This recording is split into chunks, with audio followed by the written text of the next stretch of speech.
2025-26ನೇ ಸಾಲಿನ ವಿಜಯ್ ಹಜಾರೆ ಟ್ರೋಫಿ ಟೂರ್ನಿಯಲ್ಲಿ ಪ್ರತಿ ತಂಡಗಳು ಕೂಡ ಅದ್ಭುತ ಪ್ರದರ್ಶನ ನೀಡ್ತಾ ಇವೆ. ಶತಕಗಳ ಸುರಿಮಳೆಯೇ ಆಗ್ತಾ ಇದೆ. ಅಂಡ್ ಟೂರ್ನಿ ಇತಿಹಾಸದಲ್ಲೇ highest run score, highest run chasing ದಾಖಲೆ ಕೂಡ ಆಗಿದೆ. ಈ ಪಂದ್ಯಾವಳಿಯಲ್ಲಿ ಹಾಲಿ ಚಾಂಪಿಯನ್ ಆಗಿರುವಂತಹ ಕರ್ನಾಟಕ ತಂಡದ ಪ್ರದರ್ಶನ ಕೂಡ ನೆಕ್ಸ್ಟ್ ಲೆವೆಲ್ನಲ್ಲಿದೆ. ಆದರೆ ಕೆಚ್ಚೆದೆಯ ಪ್ರದರ್ಶನ ನೀಡ್ತಾ ಇದ್ರು ಕೂಡ ಕನ್ನಡಿಗರು ದೇಶೀಯ ಟೂರ್ನಿಗಳಿಗಷ್ಟೇ ಸೀಮಿತವಾಗಿದ್ದಾರೆ. ಅಂಡ್ ನಾಯಕ ಮಯಾಂಕ್ ಅಗರ್ವಾಲ್ ಅಂತೂ IPLಗೂ ಬೇಡವಾಗಿದ್ದಾರೆ.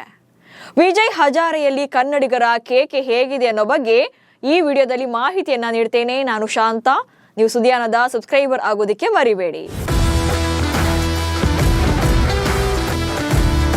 ವಿಜಯ್ ಹಜಾರೆ ಟ್ರೋಫಿ ಟೂರ್ನಿಯಲ್ಲಿ ಹಾಲಿ ಚಾಂಪಿಯನ್ ಆಗಿರುವಂತ ಕರ್ನಾಟಕ ತಂಡ ಪ್ರಸ್ತುತ ಎಲೈಟ್ ಎ ಗುಂಪಿನಲ್ಲಿದೆ. ಈ ಗ್ರೂಪ್ನಲ್ಲಿ ಪ್ರಸ್ತುತ ಪಾಯಿಂಟ್ಸ್ ಪಟ್ಟಿಯಲ್ಲಿ ಕರ್ನಾಟಕ 2ನೇ ಸ್ಥಾನದಲ್ಲಿದೆ. ಮಧ್ಯಪ್ರದೇಶ ತಂಡ ಫಸ್ಟ್ ಪ್ಲೇಸ್ನಲ್ಲಿದೆ.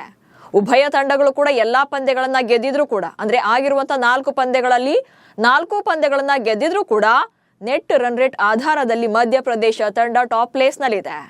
ಇನ್ನು ಜಾರ್ಖಂಡ್ ವಿರುದ್ಧ ಕರ್ನಾಟಕ ತಂಡ ಮೊದಲ ಪಂದ್ಯವನ್ನ ಆಡಿತು. ಈ ಪಂದ್ಯದಲ್ಲಂತೂ ಬರೋಬ್ಬರಿ 412 ರನ್ಗಳನ್ನ ಚೇಸ್ ಮಾಡಿ, ಅಂದ್ರೆ 413 ರನ್ಗಳ ಟಾರ್ಗೆಟ್ ಅನ್ನ ಚೇಸ್ ಮಾಡಿ ದಾಖಲೆ ಬರೆದಿತ್ತು. ವಿಜಯ್ ಹಜಾರೆ ಟೂರ್ನಿಯಲ್ಲಿ ಇದುವರೆಗೂ ಕೂಡ ಚೇಸಿಂಗ್ ಮಾಡಲಾದಂತ ಹೈಯೆಸ್ಟ್ ಸ್ಕೋರ್ ಇದೇ ಆಗಿದೆ.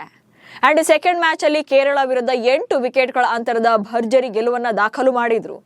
ಹಾಗೆ 3ನೇ ಪಂದ್ಯದಲ್ಲಿ ತಮಿಳುನಾಡು ವಿರುದ್ಧ 4 ವಿಕೆಟ್ಗಳ ಜಯ. ಇನ್ನು 4ನೇ ಪಂದ್ಯದಲ್ಲಿ ಪುದುಚೇರಿ ವಿರುದ್ಧ 67 ರನ್ಗಳ ಬೃಹತ್ ಅಂತರದ ವಿಕ್ಟರಿ. ಸೊ ಅಲ್ಲಿಗೆ 4 ಮ್ಯಾಚ್ ಅಲ್ಲೂ ಕೂಡ ಬೊಂಬಾಟ್ ಪ್ರದರ್ಶನವನ್ನ ನೀಡಿಯೇ ಕರ್ನಾಟಕ ತಂಡ ಗೆದ್ದಿದೆ. ಹೀಗಿದ್ರೂ ಕೂಡ ದೇಶೀಯ ಟೂರ್ನಿಗಳಿಗೆ ಮಾತ್ರವೇ ನಮ್ಮ ಕನ್ನಡಿಗರು ಸೀಮಿತವಾದ್ರ ಎನ್ನುವಂತ ಅನುಮಾನ ಶುರುವಾಗಿದೆ. ಡೊಮೆಸ್ಟಿಕ್ ಗಷ್ಟೇ ಕರುಣ್, ಪಡಿಕ್ಕಲ್, ಮಯಾಂಕ್ ಸೀಮಿತವಾದ್ರ? ಆಕ್ಚುಲಿ ಟೂರ್ನಿಯಲ್ಲಿ ಕರ್ನಾಟಕದ ಅದ್ಭುತ ಜರ್ನಿಗೆ ಕಾರಣವೇ ಆಟಗಾರರ ಅದ್ಭುತ ಪ್ರದರ್ಶನ. ಅದರಲ್ಲೂ ನಾಯಕನಾಗಿರುವಂತ ಮಯಾಂಕ್ ಅಗರ್ವಾಲ್, ದೇವದತ್ ಪಡಿಕ್ಕಲ್, ಕರುಣ್ ನಾಯರ್ ಅಂತ ಎಕ್ಸ್ಟ್ರಾರ್ಡಿನರಿ ಪರ್ಫಾರ್ಮೆನ್ಸ್ ಕೊಟ್ಟಿದ್ದಾರೆ. ಟೀಂ ಇಂಡಿಯಾ ಪರ ಬೆರಳೆಣಿಕೆ ಪಂದ್ಯಗಳನ್ನಷ್ಟೇ ಆಡಿರುವಂತ ಈ ಮೂವರು ಸದ್ಯ ಡೊಮೆಸ್ಟಿಕ್ ಕ್ರಿಕೆಟ್ಗಷ್ಟೇ ಸೀಮಿತವಾಗಿದ್ದಾರೆ. ಹೀಗಿದ್ರೂ ಮೈದಾನದಲ್ಲಿ ತಮ್ಮ ಪ್ರತಿಭೆ ಎಂಥದ್ದು ಅನ್ನೋದನ್ನ ಸಿಕ್ಕಂತ ಅವಕಾಶಗಳಲ್ಲಿ ತೋರಿಸಿಕೊಡ್ತಿದ್ದಾರೆ. ದೇವದತ್ ಪಡಿಕ್ಕಲ್ ಅಂತೂ ಕಳೆದ 4 ಪಂದ್ಯಗಳಲ್ಲಿ 3 ಶತಕ ಬಾರಿಸಿದ್ದಾರೆ. ಹಾಗೆ ಕರುಣ್ ನಾಯರ್ ಕೂಡ ಶತಕ ಸಿಡಿಸಿದ್ರು. ಇನ್ನು ಮಯಾಂಕ್ ಅಗರ್ವಾಲ್ 2 ಅರ್ಧ ಶತಕ ಹಾಗೆ 1 ಶತಕ ಬಾರಿಸಿದ್ದಾರೆ. ಇವರನ್ನ ಹೊರತುಪಡಿಸಿ ಕೂಡ ಉಳಿದ ಆಟಗಾರರಿಂದಲೂ ಕೂಡ, ಅಂದ್ರೆ ತಂಡದಲ್ಲಿರುವಂತಹ ಬೇರೆ ಬೇರೆ ಆಟಗಾರರು ಬೌಲರ್ಗಳಿಂದಲೂ ಕೂಡ ಅದ್ಭುತ ಪ್ರದರ್ಶನ ಬಂದಿದೆ.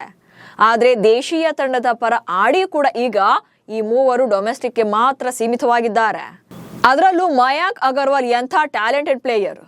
ವಿಜಯ್ ಹಜಾರೆಯಲ್ಲಿ ಕರ್ನಾಟಕ ತಂಡವನ್ನು ಅದ್ಭುತವಾಗಿ ಲೀಡ್ ಮಾಡ್ತಾ ಇರುವಂತ ನಾಯಕ. ಆದ್ರೆ ವಿಪರ್ಯಾಸ ಅಂದ್ರೆ ಮಯಾಂಕ್ ಅಗರ್ವಾಲ್ IPLಗೂ ಕೂಡ ಸೆಲೆಕ್ಟ್ ಆಗಿಲ್ಲ.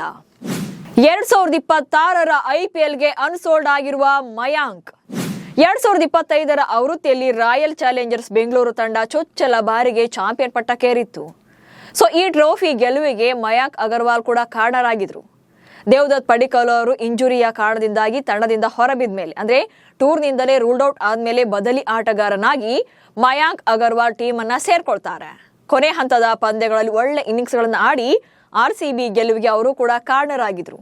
ಅದರಲ್ಲೂ ಲೀಗ್ ಹಂತದ ಕೊನೆ ಪಂದ್ಯ ಲಕ್ನೋ ವಿರುದ್ಧ ಅಂತೂ 227 ರನ್ಗಳ ಬೃಹತ್ ಟಾರ್ಗೆಟ್ ಅನ್ನ ಬೆನ್ನತ್ತಿದಾಗ 23 ಎಸೆತಗಳಲ್ಲಿ 41 ರನ್ ಸಿಡಿಸಿ ಒಳ್ಳೆ ಸಾಥ್ ಕೊಟ್ಟಿದ್ರು. ಹಾಗೆ ಈ ಪಂದ್ಯದಲ್ಲಿ ಹೈಲೈಟ್ ಆಗಿದಂದ್ರೆ ಜಿತೇಶ್ ಶರ್ಮಾ 85 ರನ್ಗಳನ್ನ ಸಿಡಿಸಿ ಬಿಗ್ ಸ್ಕೋರ್ ಅನ್ನ ಚೇಸಿಂಗ್ ಮಾಡೋಕೆ ಒಳ್ಳೆ ಬ್ಯಾಟಿಂಗ್ ಪ್ರದರ್ಶನವನ್ನ ಮಾಡಿದ್ರು. ಆನಂತರ ಪ್ಲೇ ಆಫ್ ಮತ್ತು ಫೈನಲ್ ಪಂದ್ಯಗಳಲ್ಲೂ ಕೂಡ ಮಯಾಂಕ್ ಅಗರ್ವಾಲ್ ತಂಡದ ಗೆಲುವಿಗೆ ಪ್ರಮುಖ ಪಾತ್ರ ವಹಿಸಿದ್ರು. 2025ರಲ್ಲಿ RCB ಪರ 4 ಇನ್ನಿಂಗ್ಸ್ಗಳಿಂದ 95 ರನ್ಗಳನ್ನ ಕಲೆ ಹಾಕಿದ್ರು. ಆದ್ರೆ ಬ್ಯಾಡ್ ಲಕ್ ಅಂದ್ರೆ 2026ರ IPLಗೆ ಯಾವ ಟೀಮ್ ಕೂಡ ಅವರನ್ನ ಪರ್ಚೇಸ್ ಮಾಡಲಿಲ್ಲ. RCB ಇಂದ ರಿಲೀಸ್ ಆಗಿದ್ದಂತ ಮಯಾಂಕ್ 75 ಲಕ್ಷ ರೂಪಾಯಿ ಮೂಲ ಬೆಲೆಯೊಂದಿಗೆ IPL ಮಿನಿ ಆಕ್ಷನ್ ನಲ್ಲಿ ಭಾಗಿಯಾಗಿದ್ರು. ಆದ್ರೆ ಯಾವುದೇ ಫ್ರಾಂಚೈಸಿ ಅವರನ್ನ ಖರೀದಿ ಮಾಡಲಿಲ್ಲ. ಸೊ ಅನ್ಸೋಲ್ಡ್ ಆಗಿದ್ದಾರೆ. ಕಳೆದ ವರ್ಷ ಕೂಡ ಮಯಾಂಕ್ ಆಕ್ಚುಲಿ ಅನ್ಸೋಲ್ಡ್ ಆಗಿದ್ರು. ಆದ್ರೆ RCB ಪಡಿಕ್ಕಲ್ಗೆ ಬದಲಿಯಾಗಿ ಕೊನೆ ಹಂತದಲ್ಲಿ ಅವರನ್ನ ತಂಡಕ್ಕೆ ಸೇರಿಸಿಕೊಂಡಿತ್ತು. ಸದ್ಯ ವಿಜಯ್ ಹಜಾರೆಯಲ್ಲಿ ಕರ್ನಾಟಕ ಪರ ಕೂಡ ಉತ್ತಮ ಪ್ರದರ್ಶನ ನೀಡ್ತಿದ್ದಾರೆ. ಕ್ಯಾಪ್ಟನ್ ಆಗಿ ಕೂಡ ಅದ್ಭುತವಾಗಿ ಲೀಡ್ ಮಾಡ್ತಿದ್ದಾರೆ. ಸದ್ಯ ಕಳೆದ ಬಾರಿ ಚಾಂಪಿಯನ್ ಆಗಿರುವಂತಹ ಕರ್ನಾಟಕ ತಂಡ ಈ ವರ್ಷ ಕೂಡ ಚಾಂಪಿಯನ್ ಪಟ್ಟಕ್ಕೆ ಇರುವಂತಹ ಫೇವರೇಟ್ ಟೀಮ್ ಎನಿಸ್ಕೊಳ್ತಾ ಇದೆ. ಪ್ರದರ್ಶನ ಕೂಡ ಅಷ್ಟೇ ಅದ್ಭುತವಾಗಿ ಬರ್ತಾ ಇದೆ. ನಿಮಗೂ ಕೂಡ ಕರ್ನಾಟಕ ತಂಡದ ಆಟಗಾರರಿಗೆ ಟೀಂ ಇಂಡಿಯಾ ಪರ ಪಂದ್ಯಗಳಲ್ಲೂ ಕೂಡ ಅವಕಾಶ ನೀಡಬೇಕು ಅನಿಸಿದ್ರೆ ಕಮೆಂಟ್ಸ್ ಮೂಲಕ ತಿಳಿಸಿ. ಹಾಗೆ ಸುದ್ದಿಯನ್ನು ಫಾಲೋ ಮಾಡಿ. ನಮಸ್ಕಾರ.